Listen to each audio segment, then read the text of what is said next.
በስተመጨረሻም ጄሪ ቃሏን ሰጠች። አምነን ሁሉንም እውነት አወቀ። አምነን በፖሊሶቹ ፊት ለፊት ራሱን መቆጣጠር አቃተው። ጄሪን አነቃት። እንግዲህ ጄሪ ቃሏን ተቀብለዋል፣ ለፖሊስ አቀብላለች ማለት ነው። እውነቱን ተናግራለች። የሆነውን ነገር በወቅቱ እንደተጸጸተችና ነገር ግን ጉዳዩን የፈጸመችው እሷ እንደሆነች ሳታስበው ተናዳ ገፍትራ እንደጣለቻትም ተናገረች። በዚህ ነገሯ ግን እስካሁን ድረስ እንደምትጸጸትም ተናግራለች። እንግዲህ ሕግ አስፈላጊ ነው ያለውን ቅጣት እቀበላለሁ፣ ጥፋተኝነቴንም አምኛለሁ ስትል አምነን በጣም ስሜታዊ ሆኖ አንቋት ነበረ። ፖሊሶችም የወሰዱት እርምጃ አለ።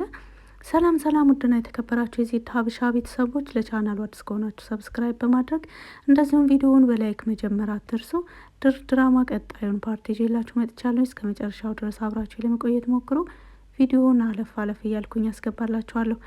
ጄሪ ከስንት ቀናት ራሷን ከወቀሰች በኋላ ዛሬ ቃሏን ሰጥታለች። ይህም ሊሆን የቻለው ቤተሰቡ በሙሉ እንዳወቀባት ስለተረዳች ነው። ፖሊሶቹንም የጠራቻቸው የአምነን አያት ነች። ከዛም በኋላ ጄሪ የተወሰነ ደቂቃ ለመደበቅ ተርበትብታ ነበረ፣ ለመናገር ፈርታ ነበረ። ነገር ግን አምነን ጄሪ እንደማታደርገው እርግጠኛ ሆኖ ነበረ ከነሱ ጋር ተቀምጠው የነበረው። ነገር ግን ጄሪ አዎ አድርጌዋለሁ ስትል አምነን በጣም ነበረ ያዘነው። እንግዲህ እያንዳንዱ ጥያቄ ሲጠይቋት የምትመልሰው መልስ በጣም አናዶት ነበረ አምነንን። ለዚህም እንግዲህ ተነስቶ አንቋት ነበረ በፖሊስ ፊት ማለት ነው። ይህ መሆን የለበትም፣ ሕግ ተገቢውን የሆነ ቅጣት ይሰጣታል። አንተ በዚህን መልኩ አንተ አይደለህም ይሄን እርምጃ መውሰድ የምትችለው በማለት አምነንን እንደምንም አረጋግተውታል። እንግዲህ በስተመጨረሻም እውነት ተሸፍኖ አይቀርም፣ እውነት ተደብቆ አይቀርም። እውነቱ ወጥቷል ማለት ነው። ቤሊን እንግዲህ ዛሬ ያለችበት ሁኔታ በጣም የተሻለ ሁኔታ ላይ ነው ያለችው።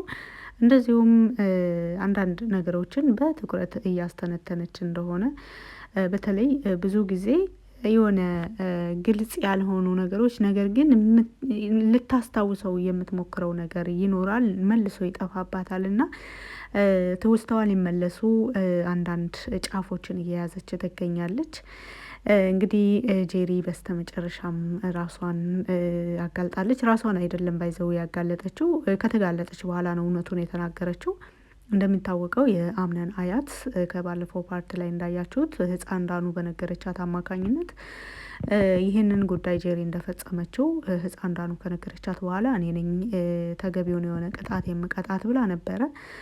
ከዛም በኋላ ጄሪ በቻለችው አቅም እውነቱን ለመደበቅ ቤሊንን ከዚህ ቤት ለማስወጣት ብዙ ነገሮችን እየሞከረች ነው ያለችው። በጣም ጸባዩዋ ተቀይሯል። ወይዘሮ ዛህራም ላይ ጮሃባት ነበረ። እንደዚህ ወይዘሮ ዛህራ በወቅቱ ቀናሽ እንዴ ብላት ነበር። ይህም ሊሆን የቻለው እንግዲህ ቤሊንና አምነንን ቤሊን ክፍል አብራ ባየቻቸው ቅጽበት ነው። ከዛም በኋላ ነበረ በጣም ተናዳ ከሲፈን ጋር ተገናኘች። ሲፈንም ምላሽ ቆንጆ የሆነ ምላሽ ነው የመለሰችላት ለጄሪ። ምክንያቱም ሲፈን ማንንም እንደማትፈራ ያየንበት ክፍል በዛሬው ዕለት ለራሱ እሷ የተናገረችው እና ከአምነን ጋር እያደረጉት ትንቅንቅ እንደዚሁም በወይዘሪት ደፍኒ ጉዳይ ተነስቷል ዛሬ። እንግዲህ ደፍኒን እያፈላለገ ነበር ያለው። እንደሚታወቀው አምነን ደፍኒን እያፈላለገ ሳለ በደፍኒ ዙሪያ አዳዲስ መረጃዎች ቢደርሱትም ነገር ግን በዚህ ነገር ላይ ሲፈን ትልቅ የሆነ ምላሽ ሰጥታለች። ይህንም ያደረገችው ከባለፈውን ፓርት ላይ ምንድን ነው አላማው፣ ደፍኒ ማናት፣ እንዴትስ ነው የምታገኛት ምናምን ሁሉ ብላ ጠይቀው ነበረ። አምነን በምን አይነት መንገድ ሊሄድ እንደሚችል ቀደም ብላ አውቃለች። እንደዚሁም ደግሞ እውነታው በመውጣቱ ትልቅ የሆነ ውርርድ ነው ዛሬ ከወይዘሮ ሜርሲ ጋር የተካሄደው። ሲፈንና ወይዘሮ ሜርሲ የሌለ ፍጥጫ ውስጥ ናቸው። ወይዘሮ ሜርሲ ወደዚህ ቤት የመጣቸው የራሷ የሆነ እቅድ ኑሯት ቢሆንም እቅዳቸውን እያንዳንዱ ሲያሳኩ የነበሩት አብረውና በጋራ እንደነበር፣ እያንዳንዱ ሲፈን እያደረገችው ነገር ላይ የወይዘሮ ሜርሲ እጅ እንዳለበት፣ እንደዚሁም እኔ የምኖርለት ምንም አይነት አላማ ምንም አይነት ፍላጎት ለመኖር እዚህ ምድር ላይ የምኖርለት አላማ የለኝም፣ ነገር ግን የእናቴን ዋጋ እናቴን ያደረጉብኝን ዋጋቸውን እከፍላለሁ፣ ስከፍልም ኖር ያለው ወደፊትም እስከ መጨረሻ እስትንፋሴ ድረስ ለእናቴ ደፍኒ መስዋዕት እየከፈልኩ አልፋለሁ በማለት ተናግራለች። በዚህ ነገር ላይ በህይወቷ ተስፋ እንደቆረጠች ምንም ነገር ብታደርግ ሲፈን ወደኋላ መሄድ እንደማትፈልግ እስከ ህይወቷ ፍጻሜ ድረስ ይህንን ነገር ማስቀጠል እንደምትፈልግ ነው እንግዲህ ከወይዘሮ ሜርሲ ጋር ሲከራከሩ የነበሩት። ወይዘሮ ሜርሲ ደግሞ በተቃራኒው ለማግኘት ሀብታም ለመሆን ድርጅቱንም ሆነ የአምነንን ንብረት ለመውሰድና እንደ አዲስ ህይወትን በሀብት ማማ ላይ ሁና መኖር ትፈልጋለች። እነዚህ ሁለት ሰዎች የተለያየ አቅጣጫ ነው መንገዳቸው ማለት ነው። ይችኛይቱ ለመኖርና ህይወቷን ለማሻሻል ትፈልጋለች። ያችኛይቱ ደግሞ በተቃራኒው እስከ መጨረሻ እስትንፋሷ ድረስ ለእናቷ ደፍኒ ዋጋ ከፍላ ማለፍ ነው የምትፈልገው። እዚህ ምድር ላይ ምንም የሚያጓጓት ነገር እንደሌለ ነው እና በዚህም መልኩ እንግዲህ ለሰዓታት ሲከራከሩና ለሰዓታት ግብ ሲገጣጠሙ ከቆዩ በኋላ የፖሊሶቹ አጀንዳ መጥቶ ቤተሰቡን ረብሾታል። እንግዲህ ፖሊስ ወደዚህ ቤት ሲመጣ እርግጥ በቅድሚያ እየደነገጠችው የፈራችው የተርበተበተችው ጄሪ ነች። ምክንያቱም የቅርብ ጊዜ ወንጀሏ እስካሁን ድረስ አልተጋለጠም ነበረ። በቻለችው አቅም ነገሮችን ለመሸፋፈን ቤሊን ትውስቷ እንዳይመለስላት የቻለችውን ሁሉ እያደረገች ነበረ። ምክንያቱም ቤሊን ካስታወሰች ይህንን ጉዳይ እኔ እንደፈጸምኩባት ካወቀች የኔና የአምነን ጉዳይ ያልቅለታል፣ ወይም አምነን ይህንን እውነታ ሲሰማ ትልቅ የሆነ እርምጃ ይወስድብኛል፣ ምናልባትም ከዚህ ቤት ያባረረኛል የሚል ፍርሃት ስላላት የቤሊን ትውስታ እንዳይመለስ የቻለችውን ነገር ሁሉ እየሞከረች ቢሆንም ይህ ነገር እየተሳካላት አይደለም። በተቃራኒው አያትየዋ ደግሞ ዛሬ አዲስ ሕግ አውጥተውላታል ጄሪ። እንግዲህ ካሁን በፊት በአምነን ጉዳይ ላይ የሰጠውሽን አደራ በኃላፊነትሽም ሙሉ ለሙሉ ከተወጣሽ ይህን ቤት በስምሽ አዞርልሻለሁ ብላት ነበር። ዛሬ ደግሞ በተቃራኒው ራሷን የሚያጋልጥ መረብ አጥምዳላታለች አያትየዋ። እንደዚሁም በጄሪ ወንጀለኝነቷን የሚያረጋግጥ አንዳንድ ጥያቄዎችን ጠይቃት ነበረ። የጄሪ አካሄድ አሁንም እውነታውን ለመደበቅ አምኖ ጥፋቷን አምና ይቅርታ ለመጠየቅ ሳይሆን ይበልጥ ነገሮችን ከፍ አድርጋ እያሰበች እሷ የቤት ባለቤት እንደዚሁም ሌሎቹን ተባራሪ እሷን አባራሪ አድርጋ ማሰብ ደረጃ ላይ ሁሉ ደርሳለች። ከዚህ ቤት መንቅሬ ያወጣቸዋለሁ ማለት ጀምራለች ቤተሰቡን በሙሉ እና ይህ ነገር ደግሞ ገብ ሊል ይገባል ብላለች የአምነን አያት። ስለዚህ ትልቅ የሆነ ቆንጆ የሆነ መረብ ነው ያጠመደችላት። በስተመጨረሻም ፖሊሶቹን ጠርታ በዚህም መልኩ እውነታውን እንድታወጣ አድርጋታለች።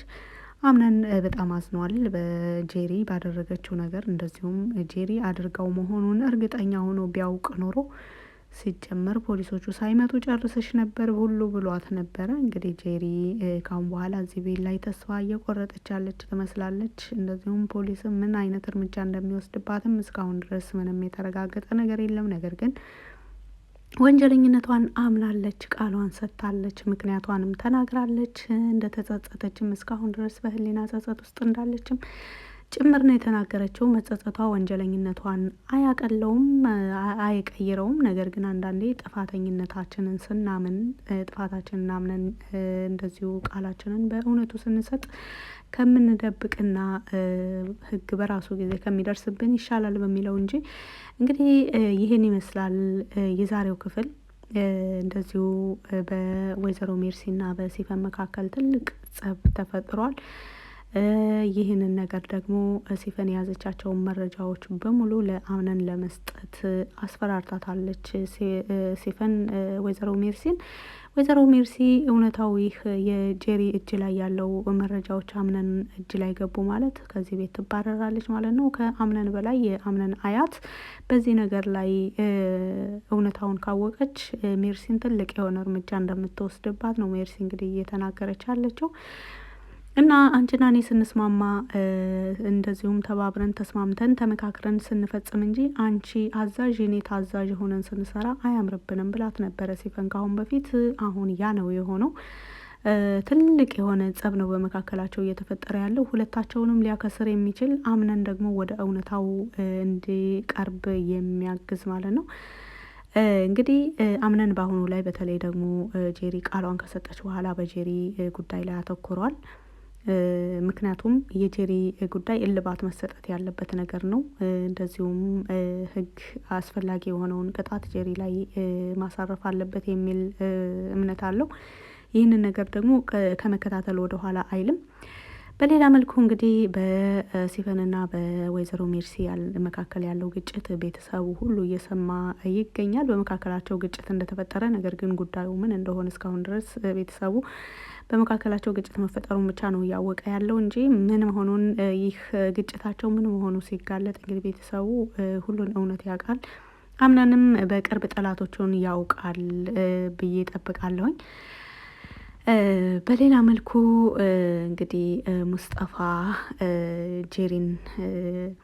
ጄሪ ላይ ለመመስከር ጄሪ የቀድሞ ፍቅረኛው እንደነበረች፣ ባለቤቱ ማለት ይቻላል የቀድሞ ባለቤቱ እንደነበረች፣ እሱን ብዙ ነገር አድርጋበት እንደነበር፣ ከዛም በኋላ ትልቅ ጥፋት አጥፍታ ከቤቱ ወጥታ መልሳ ወደ አምነን ቤት እንደመጣች ሁሉን እውነታውን ለአቶ አምነን እነግረዋለሁ ብሏታል።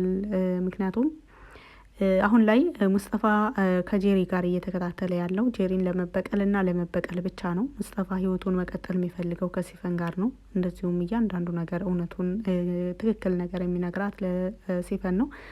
ሲፈንና ሙስጠፋ ደግሞ ሁለታቸውም የተለያየ እቅድ ቢኖራቸውም አንድ የሚያደርጋቸው ወደዚህ ቤት የመጡበት ነገር ነው። እንግዲህ እውነታውን መቼ እንደሚነግረው ባይታወቅም ሙስጠፋ እውነታውን ለአምነን ሊነግረው ወስኗል።